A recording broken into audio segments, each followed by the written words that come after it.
యేసుక్రీస్తు వారి శిలువలో పలికిన మూడో మాట గురించి తెలుసుకుందాం. యోహాను సువార్త 19వ అధ్యాయం 26-27 వచనాలు చూసినట్లయితే, యేసుక్రీస్తు వారి శిలువలో అమ్మా ఇదిగో నీ కుమారుడు, ఇదిగో నీ తల్లి అని తన తల్లి అయిన మరియతోను తన ప్రేమించిన శిష్యుడైన యోహానుతోని మాట చెప్పాడు.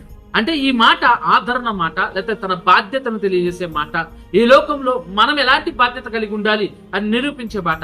తను మరణిస్తున్నప్పటికీ తన తల్లి బాధ్యతను తన ప్రేమించిన శిష్యుడైన యోహానుకి అప్పగిస్తున్నట్లుగానే మనము కూడా ఈ లోకంలో తల్లిదండ్రుల్ని సన్మానించాలని బైబిల్ చెప్తుంది, తల్లిదండ్రులకి విధేయత చూపాలని చెప్తుంది. కాబట్టి మన తల్లిదండ్రుల విషయంలో మనము చాలా జాగ్రత్తగా వారిని చూసుకోవాలి. అలాగే తన తల్లి బాధ్యత ఎలా అయితే శిష్యుడికి అప్పగించాడో మనల్ని కూడా ఒంటరిగా విడిచిపెట్టలేదు యేసయ్య. మనల్ని అనాథలుగా చేయనన్నాడు ఆయన. మనల్ని ఎవరికి అప్పగించాడు అంటే, మీ కొరకు ఆదరణకర్తను పంపుతానన్నాడు. అలాగే ఈ లోకంలోకి పరిశుద్ధాత్మను పంపి మనకు ఆదరణ కలిగిస్తున్నాడు.